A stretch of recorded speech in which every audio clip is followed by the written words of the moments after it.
बिल्लाहि मिनश्शैतानिर्रजीम बिस्मिल्लाहिर्रहमानिर्रहीम सुम्मा रुद्दू इलल्लाहि मौलाहुमुल हक अला लहुल हुक्मु व हुवा अस्रउल हासिबीन।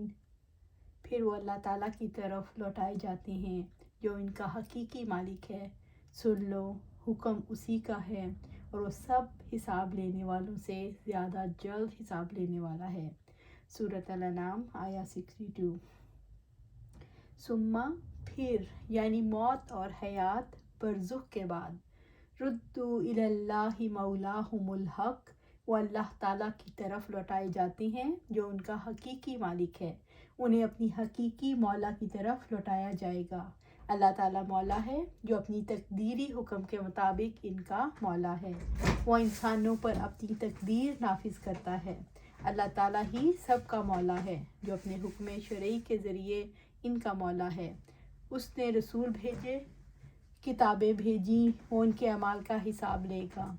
अल्लाह ताला हकीकी मौला है जो अपना हुक्म जुज़वी तौर पर अपना हुक्म फुल्ली तौर पर नाफिज करेगा और उनको उनके अमाल का बदला अता करेगा। हर अज्जा का उनको अमल का बदला मिलेगा, यानी कि कोई ऐसी चीज़ नहीं होगी जो अल्लाह से छुपी हुई हो, इवन कि उनके दिलों का हाल भी। हकीकी मौला कौन है? हकीकी मौला वो है जिसने पैदा किया, जिसने ज़िंदगी बसर करने के ज़राए फ़राहम किए, जिसने पूरी ज़िंदगी का रिकॉर्ड तैयार करने के लिए निगरान मुकर्रर किए, जो इंसानों को जब चाहे अपने पास बुला लेता है ताकि वो उनके बारे में फ़ैसला करे। अला लहुल हुक्मु, सुन लो, हुक्म उसी का है। इंसानी ज़िंदगी के फ़ैसले करने के सारे इख्तियारात किसके हाथ में हैं? फ़ैसले के सारे इख्तियारात अल्लाह सुब्हाना ताला के हाथ में हैं, इसलिए कि इसका कोई शरीक नहीं। वो फ़ैसले का मालिक है, वो इंसान का खालिक है, वो इसको ज़िंदगी गुजारने के सामान अता करता है। इंसान अल्लाह ताला का ग़ुलाम है, इसे एक दिन मरना है और अपने मौला के सामने पूरी ज़िंदगी का हिसाब किताब पेश करना है। देने वाला हिसाब लेता है और मालिक फ़ैसला करता है। इंसान को सभी कुछ वही देता है, इसलिए उसके बारे में सारे फ़ैसले करने का इख्तियार इसी के पास है। अल्लाह ताला फ़ैसला करने में कैसा है? अल्लाह ताला खुद हिसाब लेता है, फ़ैसला करने में देर नहीं लगाता, बदला देने में देर नहीं करता। इसके फ़ैसले इंसाफ के मुताबिक होते हैं। वहुवा अस्रउल हासिबीन, और वो सब हिसाब लेने वालों से ज़्यादा जल्द हिसाब लेने वाला है। अल्लाह ताला अस्राउल हासिबीन है क्योंकि इसका इल्म कामिल है। वो जल्द हिसाब लेने वाला है क्योंकि उसने अमाल को महफूज किया हुआ है, पहले लौहे महफूज में, फिर फरिश्तों ने अपनी किताब में जो उनके हाथों में है। जब अल्लाह ताला खालिक है, मालिक है, हकीकी मौला है, नफ़ा नुकसान का मालिक है, और अल्लाह ताला के माँ सिवा किसी और की ना कुदरत है, ना इरादा है, ना कोई नफ़े का मालिक है, ना नुकसान का, फिर खुले आम कुफ्र व शिर्क का इर्तिकाब कैसे करते हैं? ये तसव्वुर कि वहुआ अस्राउल हासिबीन, और वो सब हिसाब लेने वालों से ज़्यादा जल्द हिसाब लेने वाला है, इंसान पर क्या असरात मरतब करता है। इंसान एक लम्हे के लिए भी गाफिल नहीं हो सकता। इंसान इस अकीदे की वजह से अल्लाह ताला को अपना हाकिम तस्लीम कर लेता है। इंसान ये तस्लीम कर लेता है कि इस ज़मीन पर इंसानों की ज़िंदगी के सारे मामलात अल्लाह के हुक्म के मुताबिक तय हो जाएं। अगर ये तय कर दिया जाए कि दुनिया में अल्लाह ताला की शरीयत के सिवा कोई और कानून नाफिज होगा, तो आखिरत में हिसाब किताब किस कानून के मुताबिक होगा?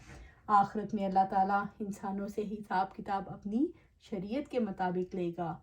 कुल मई युनज्जीकुम मिन ज़ुलुमातिल बर्रि वल बहरी तदऊनहु तज़र्रुअन व खुफ़ियतन लइन अंजाना मिन हाज़िही लनकूनन्न मिनश शाकिरीन। आप कह दें, तुम्हें खुश्की और समंदर की तारीकियों से कौन निजात देता है? तुम इसे गड़गड़ा कर और चुपके चुपके पुकारते हो। यकीनन अगर उसने तुम्हें اس نے ہمیں اس سے نجات دے دی تو ہم ضرور اس کا شکر ادا کرنے والوں میں سے ہو جائیں گے۔ سورۃ الانعام آیا 63۔ مشکل اور خوفناک صورتحال میں انسانوں کی اصلی فطرت پردے سے نکل کر سامنے آ جاتی ہے۔ مشکل حالات میں انسان کو شرک کا بودھا پن محسوس ہونے لگتا ہے اور وہ ایک اللہ کو پکارنے لگتا ہے۔ قُلْ مَن يُنَجِّيكُم مِّن ظُلُمَاتِ الْبَرِّ وَالْبَحْرِ، آپ کہہ دیں تمہیں خشکی اور سمندر کی تاریکیوں سے کون نکالتا ہے۔ قُلْ، اللہ تعالیٰ نے اپنے نبی صلی اللہ علیہ وآلہ وسلم کو یہ حکم دیا کہ آپ صلی اللہ علیہ وآلہ وسلم شرک کرنے والوں سے کہہ دیں مَن يُنَجِّيكُم مِّن ظُلُمَاتِ الْبَرِّ وَالْبَحْرِ، تمہیں خشکی اور سمندر کی تاریکیوں سے کون نجات دیتا ہے، یعنی سمندر اور خشکی کی مشقتوں سے نجات کا کوئی بھی وسیلہ نظر آتا ہے تو اپنے رب کو گڑ گڑا کر پکارتے ہو۔ خشکی کی تاریکیوں سے مراد مختلف قسم کی مصیبتیں، دشمن کا خوف اور راستہ بھٹک جانا ہے، اور سمندر کی تاریکی سے مراد موجوں کا ڈر، آندھی اور طوفان کا خوف اور راہ میں بھٹک جانا ہے۔ جب صحراؤں میں راستہ بھول جاتے ہو اور تاریک رات آتی ہے اور سمندری سفر کرتے ہو، پھر بادل، رات اور سمندر کی تاریکی ڈھانپ لیتی ہے اور خوف سے دل مضطرب ہو جاتے ہیں، تو کس کو پکارتے ہو؟ وہ صرف ایک ہی اللہ کو پکارتے ہیں، کیونکہ وہ جانتے ہیں کہ اس کے سوا کوئی نجات نہیں دے سکتا۔ وہ اسے اعلانیہ اور پوشیدہ آہوزاری سے پکارتے ہیں۔ هُوَ الَّذِي يُسِيرُكُمْ فِي الْبَرِّ وَالْبَحْرِ حَتَّى إِذَا كُنْتُمْ فِي الْفُلْكِ وَجَرَيْنَ بِهِمْ بِرِيحٍ طَيِّبَاتٍ وَفَرِحُوا بِهَا جَاءَتْهَا رِيحٌ عَاصِفٌ وَجَاءَهُمُ الْمَوْجُ مِنْ كُلِّ مَكَانٍ وَظَنُّوا أَنَّهُمْ أُحِيطَ بِهِمْ دعوا الله مخلصين له الدين لئن أنجيتنا من هذه لنكونن من الشاكرين۔ وہی ہے جو خشکی اور سمندر میں تمہیں چلاتا ہے یہاں تک کہ جب تم کشتیوں میں ہوتے ہو اور وہ انہیں لے کر عمدہ ہوا کے ساتھ چلتی ہیں اور اس پر خوش ہو رہے ہوتے ہیں کہ اچانک سخت تیز ہوا آ جاتی ہے اور ان پر ہر جانب سے موج آ جاتی ہے اور وہ یقین کر لیتے ہیں بے شک انہیں گھیر لیا گیا، تو اللہ تعالیٰ کے لیے عبادت کو خالص کرتے ہوئے اسی کو پکارتے ہیں کہ اگر آپ ہمیں اس سے نجات دے دیں تو ہم ضرور شکر کرنے والوں میں سے ہوں گے۔ سورۃ یونس آیا 22۔ انسان کو ہولناک لمحات کی یاد سے کیا شعور دلانا مطلوب ہے؟ ہولناک لمحات کی یاد سے انسان کو یہ شعور دلانا مطلوب ہے کہ انسان بہت ضعیف ہے، وہ ہر وقت اللہ تعالیٰ سے مدد مانگنے پر مجبور ہے۔ اس یاد سے انسان کو یہ شعور دیا جاتا ہے کہ اللہ تعالیٰ سے مدد مانگ کر ہی مشکلات دور ہوتی ہیں اور نجات ملتی ہے۔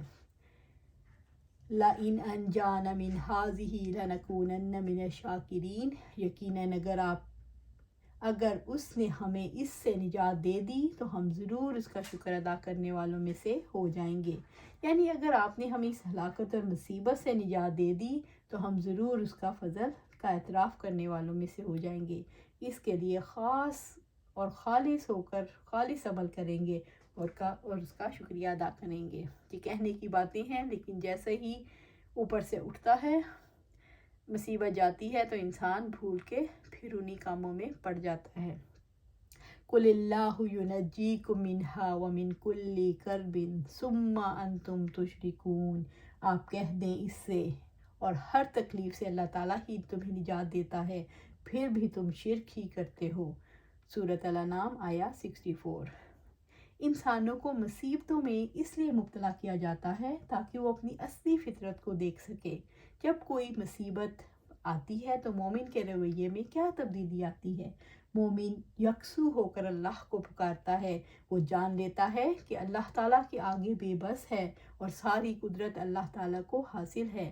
سعد بن ابی وقاص رضی اللہ تعالیٰ عنہ بیان کرتے ہیں کہ فتح مکہ کے دوران کے دن رسول اللہ صلی اللہ علیہ وآلہ وسلم نے جب عکرمہ بن ابی جہل کے قتل کا حکم دیا تھا تو عکرمہ بھاگ نکلا، यहाँ तक कि बहरा अहमर के किनारे पहुंचा और एक कश्ती पर सवार होकर इलाका बदर होने लगा।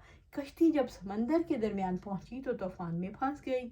कश्ती में सवार लोग कहने लगे, अब सिर्फ एक ही अल्लाह को पुकारो, क्योंकि अब इस तूफान में तुम्हारे मुश्किल कुशा तुम्हारे किसी काम नहीं आ सकते। मुशरिकीन की ये बात सुनकर अकरमा बिन अबी जहल कहने लगा, अगर समंदर में एक अल्लाह के सिवा कोई दूसरा कश्ती पार नहीं लगा सकता तो अल्लाह की कसम ज़मीन पर भी अल्लाह के सिवा कोई दूसरा मेरी बिगड़ी नहीं संवार सकता। ए अल्लाह, मैं तुझसे पक्का वादा करता हूँ, अगर तूने मुझे इस तूफ़ान से ज़िंदा सलामत निकाल दिया तो मैं रसूल अल्लाह सल्लल्लाहु अलैहि वसल्लम के पास जाकर ज़रूर उनके हाथ में अपना हाथ दे दूँगा, और यकीनन तू दरगुजर करने वाला मेहरबान करीमो मेहरबान है। सुम्मा अंतुम तुशरिकून, फिर भी तुम शिरक करते हो। इंसान पर से मुसीबत ख़त्म हो तो वो शिरक क्यों करने लगता है? मुसीबत ख़त्म हो जाए तो इंसान गफलत का शिकार हो जाता है और अल्लाह ताला के सिवा दूसरों पर एतमाद करने लगता है। मुसीबत ख़त्म हो जाए तो इंसान गफलत का शिकार होता है तो नाशुक्री का रवैया इख्तियार करता है, जो शिरक की एक सूरत है। शिरक की आम सूरत क्या है? शिरक की आम सूरत ये है कि इंसान खुद परस्त हो जाए, खुद पर एतमाद करता है। इंसान नाहक खुद पर कैसे एतमाद करता है? इंसान जब अपनी कमाई को अपनी कमाई समझता है तो इस तरह वो अपनी काबिलियत पर एतमाद करता है। इंसान जब फ़ख्र से चलता है तो अपने जिस्म पर एतमाद करता है। इंसान जब हक़ को नज़रअंदाज करता है तो ये समझ रहा होता है मेरा कोई कुछ बिगाड़ नहीं सकता।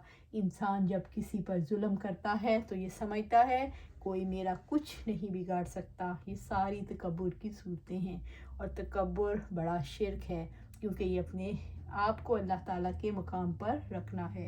अल्लाह ताला से दुआ है अल्लाह सुब्हाना ताला हमें हर किस्म के शिरक से बचाए। और आज का सबसे बड़ा शिरक अपनी ज़ात है कि हम हर काम अपनी ज़ात के लिए करते हैं कि मैंने अपनी ज़ात को आराम देना है, मेरे लिए, मैंने कमाया तो मेरे लिए, मेरे बच्चे हैं तो मेरे लिए, ये घर है तो मेरे लिए, हर चीज़ मेरी। हमने अपनी अना का एक बुत बना रखा है। इस बुत को सबसे पहले तोड़ना है तो फिर ही पर्दे शिरक के चाक होंगे। अल्लाह सुब्हाना ताला हमें इसकी कुव्वत अता फरमाए और इस्तिकामत अता फरमाए। आमीन या रब्बिल आलमीन।